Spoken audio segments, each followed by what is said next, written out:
오늘 우리에게 주시는 하나님의 말씀은 유다서 1장 1절부터 4절까지 말씀입니다. 예수 그리스도의 종이요 야고보의 형제인 유다는 부르심을 받은 자 곧 하나님 아버지 안에서 사랑을 얻고 예수 그리스도를 위하여 지키심을 받은 자들에게 편지하노라. 긍휼과 평강과 사랑이 너희에게 더욱 많을지어다.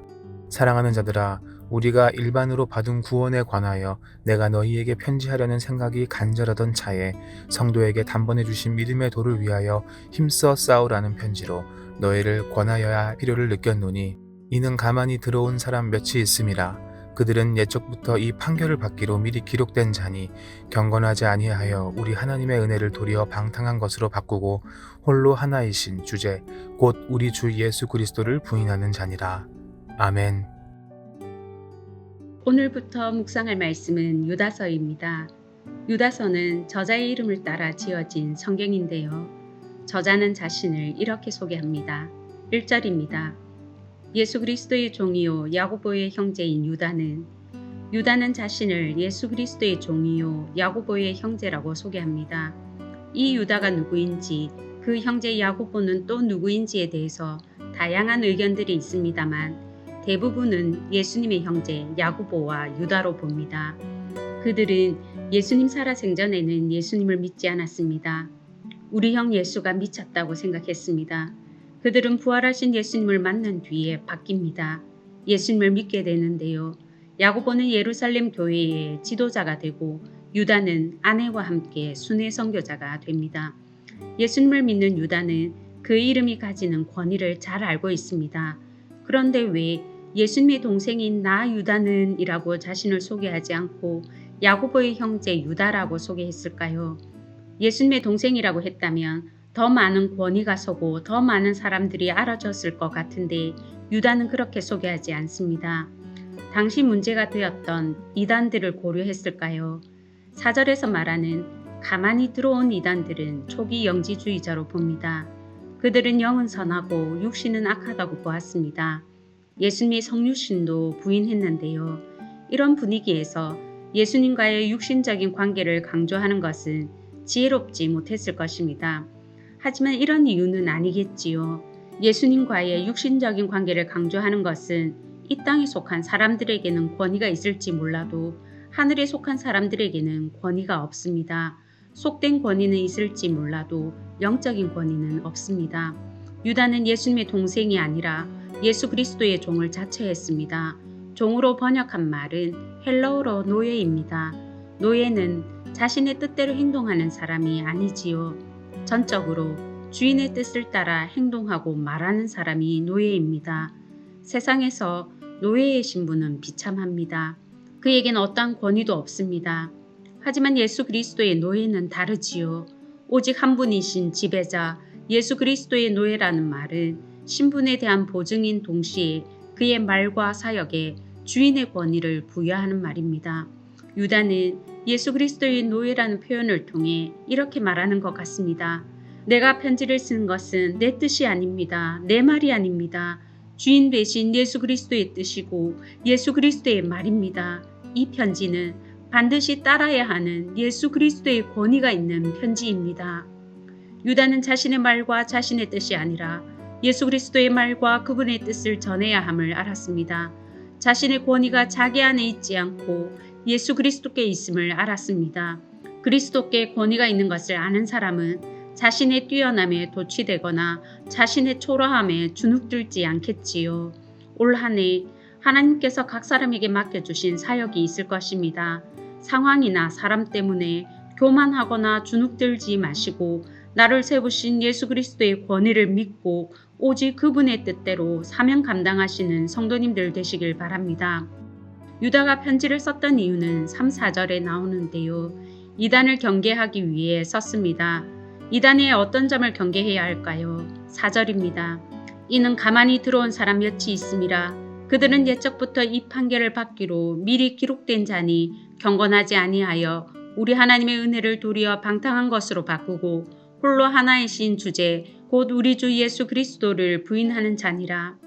가만히 들어온 사람 몇이 있음이라 하는 말씀을 세번역은 몇몇 사람이 몰래 숨어들었다라고 말합니다.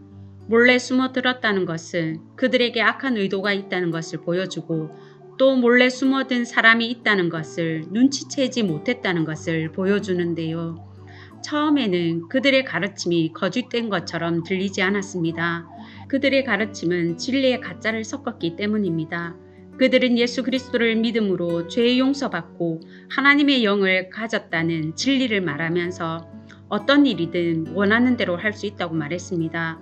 죄 용서받고 하나님의 영을 가졌다는 말은 진리입니다. 죄에서 자유함을 얻었다는 것도 진리입니다. 이 진리를, 이 은혜를 왜곡했습니다. 죄 용서의 은혜를 받았기에 방탕하게 살아도 된다고 말했습니다. 죄를 지어도 구원받는 데 지장이 없다고 가르쳤습니다. 은혜를 죄의 구실로 삼고 방종거리로 만들었습니다. 특별히 성적으로 방탕하게 살았는데요.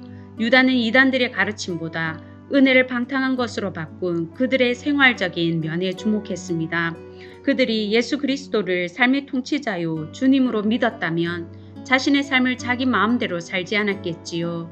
이단들은 그들의 삶을 통해서 오직 한 분이신 지배자요 우리 주님이신 예수 그리스도를 부인했습니다. 진리의 가짜를 섞으면 진리 같습니다. 그들이 나의 친한 친구, 착한 친구이면 좀 다른 말을 하는 것 같아도 틀린 것 같지 않습니다. 그때 우리의 판단 기준은 그들의 삶입니다. 마태복음 7장 18절 20절입니다. 좋은 나무가 나쁜 열매를 맺을 수 없고 못된 나무가 아름다운 열매를 맺을 수 없느니라. 이러므로 그들의 열매로 그들을 알리라. 도덕적으로 열심으로는 더 나아 보입니까? 하나님의 교회에 몰래 숨어들어서 믿는 성도를 미혹하는 그들의 행위의 열매가 그들이 이단인 것을 보여줍니다. 기성교회를, 특히 우리 교회처럼 장로교 교회를 비난하며 구원이 없는 것처럼 말하는 그들의 입술의 열매가 그들이 이단인 것을 보여줍니다. 은혜를 방탕한 삶의 구실로 삼는 것이 그들이 이단인 것을 보여주는데요. 우리는 이단과 좀 다를까요? 우리가 가진 가르침은 은혜를 방탕한 것으로 바꾸지 않았는데 우리의 삶은 어떤지요? 우리의 입술은 한 분이신 통치자, 우리의 주님을 인정하는데 우리의 삶은 그분의 통치를 받지 않고 왜 내 뜻대로 살까요? 야고보서 2장 26절입니다. 영혼 없는 몸이 죽은 것 같이 행함이 없는 믿음은 죽은 것이니라. 마태복음 5장 16절은 말합니다. 너희 착한 행실을 보고 하늘에 계신 너희 아버지께 영광을 돌리게 하라. 성도 여러분, 다시 한번 우리의 삶을 점검하면 좋겠습니다. 착한 행실을 통해 우리가 가진 진리가 참임을 나타내시는 서문의 가족들 되시면 좋겠습니다. 주님만이 온 세상의 통치자요 주님이심을 인정하는 믿음을 예수 그리스도가 다스리는 삶을 통해 드러내시는 성도님들 되시길 바랍니다. 유다가 서신을 기록한 목적이 3절입니다. 세 번역으로 읽겠습니다. 나는 이제 여러분에게 성도들이 단번에 받은 그 믿음을 지키기 위하여 싸우라고 권하는 편지를 당장 써야 할 필요가 생겼습니다. 유다는 교회를 향해 믿음을 지키기 위해 싸우라고 말하려고 편지를 썼습니다. 믿음은 우리가 지켜야 하는 것입니다. 이 믿음은 십자가에 죽으신 예수님께 단번에 받은 믿음입니다. 예수님의 피값입니다. 믿음을 지키기 위해서는 우리가 지키는 이 믿음이 무엇인지 우리의 믿는 바 진리를 잘 알아야 하겠습니다. 지금 양육훈련 신청을 받고 있는데요. 우리가 성장하기 위해서도 훈련을 받아야 하지만 우리의 믿는 바를 알고 지키기 위해서도 훈련을 받아야 합니다. 서문의 가족들은 모두 1인 1 훈련에 꼭 동참해 주시기 바랍니다. 올해는 화요일 저녁에도 바이블키 신약 탐구반이 진행됩니다. 바이블키 교리대학도 있습니다. 유튜브 훈련도 6개나 있습니다. 사실 훈련은 시간이 헌신해서부터 시작됩니다. 우리가 싸워야 할 대적은 우리의 믿음을 빼앗으려고 올인하고 있습니다. 베드로전서 5장 8절입니다. 근신하라 깨어라 너희 대적 마귀가 우는 사자같이 두루 다니며 삼킬 자를 찾나니. 우리가 싸워야 할 대상은 눈앞에 보이는 이단이 아니라 이단을 통해 역사하는 사단입니다. 사단은 굶주린 사자처럼 배고픈 사자처럼 우리의 믿음을 삼키려고 열심히 특심입니다. 그를 닮은 이단들도 열심히 특심입니다.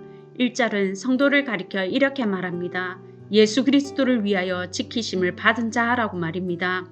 우리를 지키시는 예수님도 열심이 특심입니다. 그 열심은 영원한 열심, 변하지 않는 열심, 신실한 열심입니다. 이제 남은 것은 우리의 열심입니다. 성도 여러분, 열심히 양육훈련에 동참하여서 날선 진리의 검을 가지고 믿음의 싸움에서 승리하시는 성도님들 되시길 바랍니다. 오늘 아침 들은 말씀과 교회를 위해 함께 기도하시겠습니다. 첫째, 삶을 통해 우리의 믿는 바가 참된 진리임을 나타내고 열심히 훈련받아 믿음을 지키게 하소서.